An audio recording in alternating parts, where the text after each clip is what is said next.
Hello, everyone. This is Whitney Lowe from Star Health Astrology, and this is your weekly astrology forecast for the week of March 4th through the 10th. This week, things start to get complicated. And this is really this undertow that pulls us into eclipse season at the end of the month and through into next month. March as a whole has these two spots this year where things change and transform really fast. And the first is around this coming weekend, where we have a number of different changes. We have Mercury conjoining Neptune, we have Mars squaring Uranus, we have Mercury entering Aries, where it will go retrograde in April. We have a new moon and we have Venus entering Pisces. So a lot of different changes in terms of the speed of things. It's picking up. And then we'll see this again, not next week, but the following week, around the 19th and 20th and 26th. So really, we get March 18th, we enter the shadow of Mercury's retrograde. March 19th, we're into Aries season, right? There's a lot of these changes building up to a full moon Libra lunar eclipse on March 25th that really brings us into eclipse season. But we're on the edge and we're starting to feel it. And I know this because of what is coming up for clients, right? And what happens with eclipse season is that we start getting these tugs on these threads that have been this ongoing story in your life. So not just something that you've been dealing with for the last couple of years, but, a thread, depending on the house where it falls, a thread of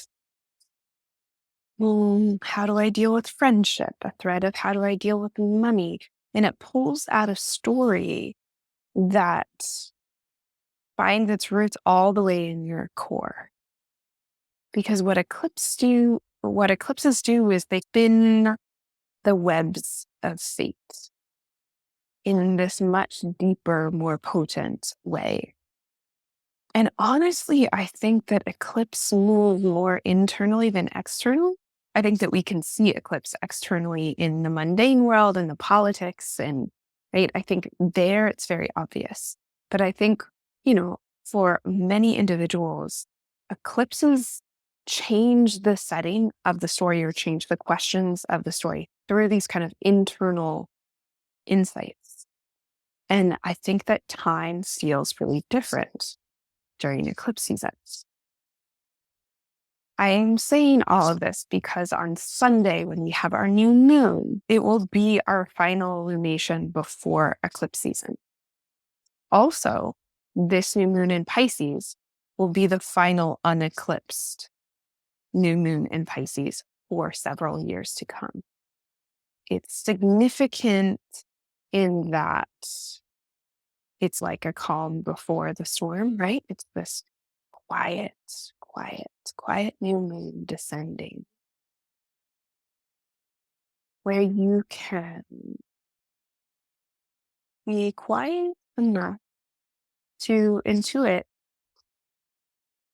what is to come, to tune yourself in with your intuition so that the fruits of the eclipses can be present. So that's what we're heading into. This week is the last week of the lunar month. So we're falling away from the quarter moon into the balsamic moon, into this juicy darkness where our job is not so much to do or to take action, but to make meaning and let go and finish things up. I think a really easy way to honor this time of month is to try not to go grocery shopping. Use up what you have at home, I think it's a really cool way to honor the waning moon, take care of things, do laundry, do deep cleans. I mean, right? Bring the rituals to your routines. The magic and the mundane live together quite close.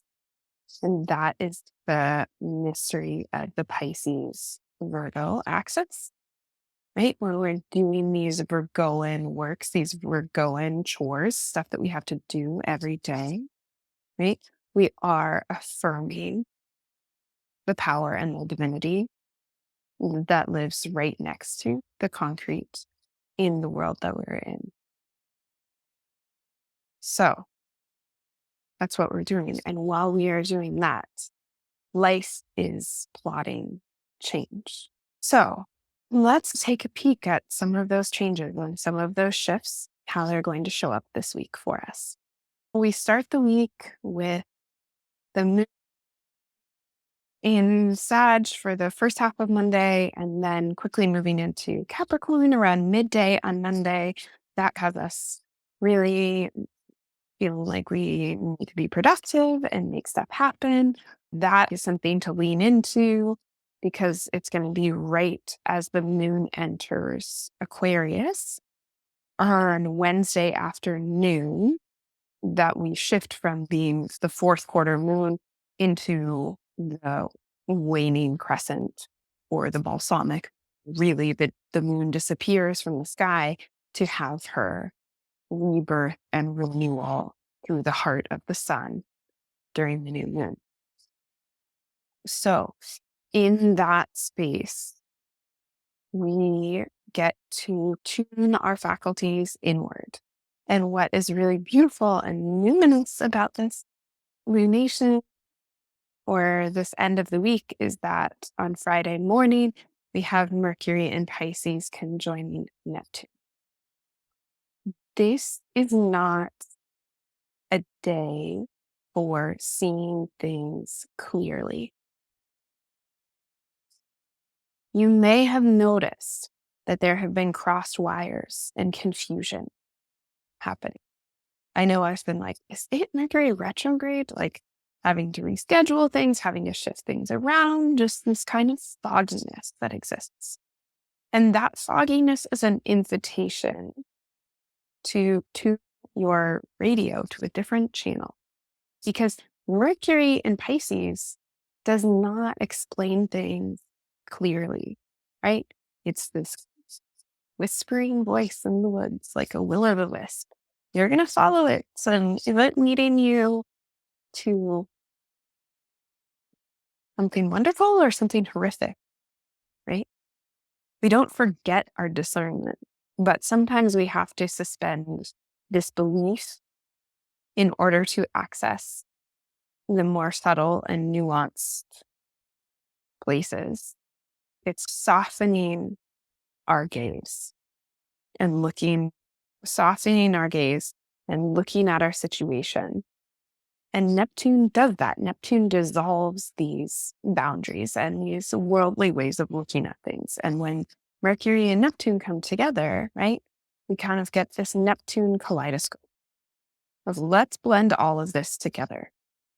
And let's touch into the emotional truth and through the processing of our emotions in an artistic way to the spiritual truths that reflect the eternal truths, which I'm hesitating saying that because I believe in eternal truths, right?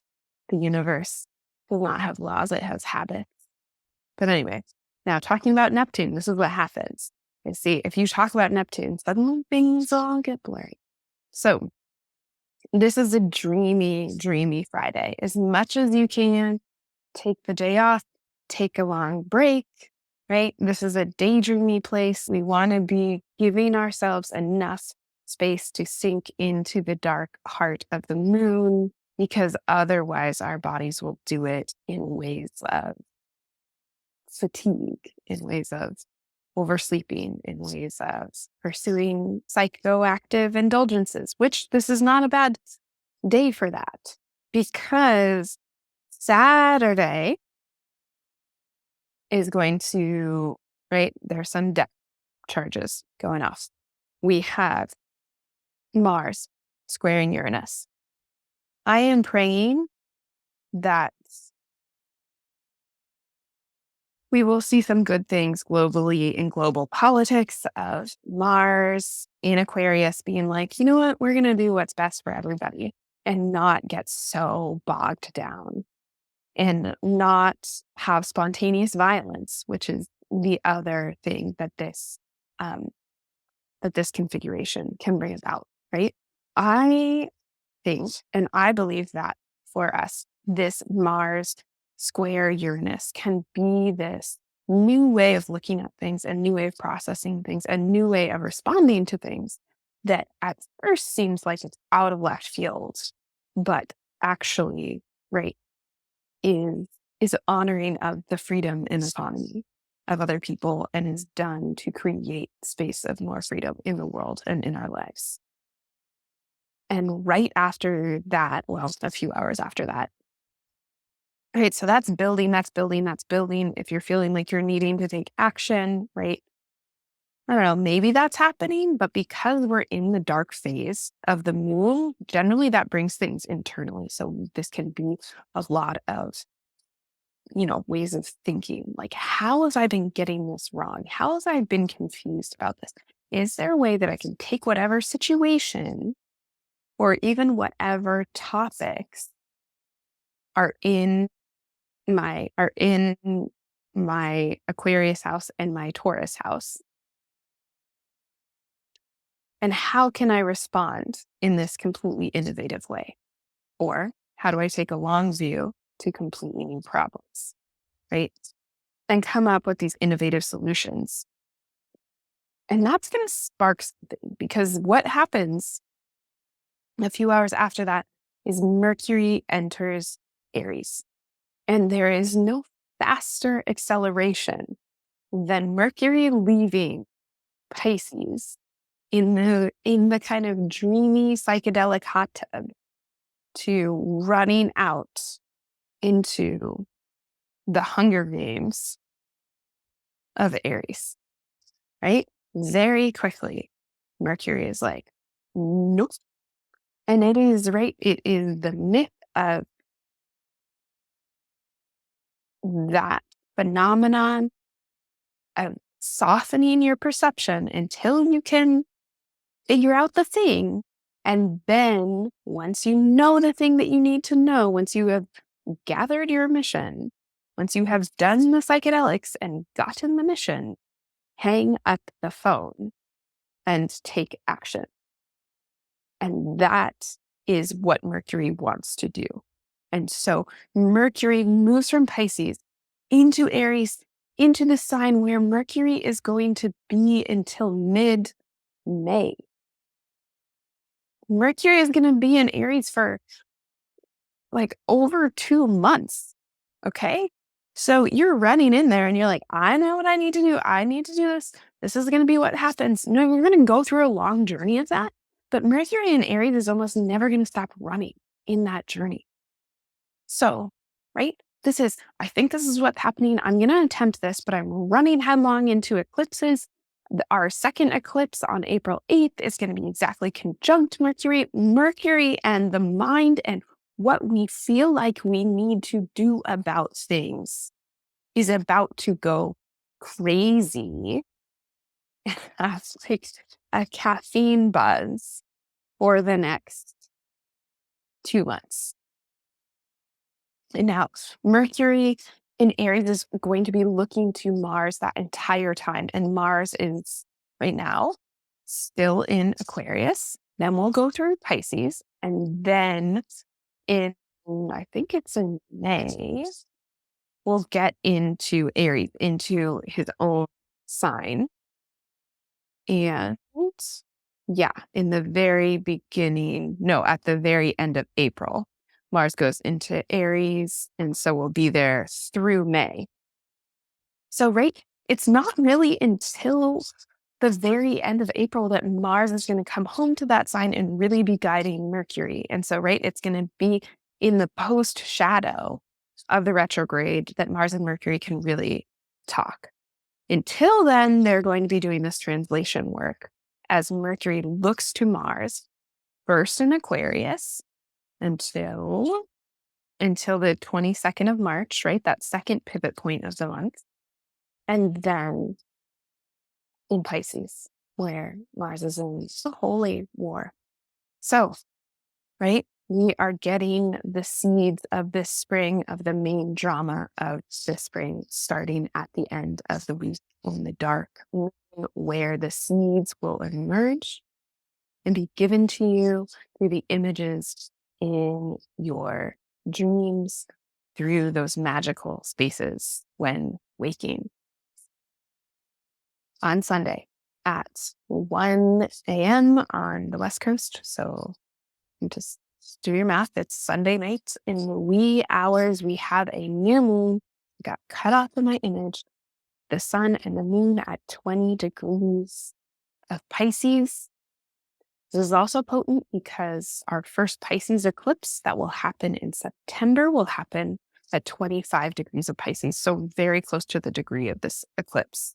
Right? So the culmination of this new moon is going to be eclipsed. So this story that this new moon is starting is going to have surprising twists. It's also loosely conjunct Neptune at 27 degrees. So they're all kind of snuggled down in there together. This one, it's soft. It's in a sextile to Uranus. So it's gently kind of siphoning off some of that energy and some of that surprise. This is Pisces, perhaps understanding the long game of what's happening here, accepting the Neptunian truths of who we will become through this process and having a moment of peace about it, because I guarantee no matter who you are in the next 2 months, there will be moments that are not peaceful, right? We'll all be fine through it, right? We're not, nothing is ever created or destroyed, right? In this ultimate sense. Which is just to say, I don't want you to have anxiety. I want you to rest in this moment. And then when you wake up on Monday or wake up into Monday, we will be given this beautiful gift of Venus in Pisces, who will, right, be this kind of soothing balm for us next week. And we get to emerge out of the new into this time of an exalted Venus in Pisces and connect with our own softness before we have to make difficult choices and have fate push our little boats to the next station in whatever this journey is. That's what we have for the week ahead and a little bit of the forecast to come. I talked so much about farther into the future because we're starting to get to the places in the year where the storylines are stretching out and they're longer, right? We're starting to touch into some of the most significant of astrology of this year, which is April. Hands down, fight me. Please don't fight. Yeah. If you want to talk about this stuff in your personal astrology, please reach out to me. Go through my website at starheartastrology.com and book a reading. If you have questions about the reading, reach out.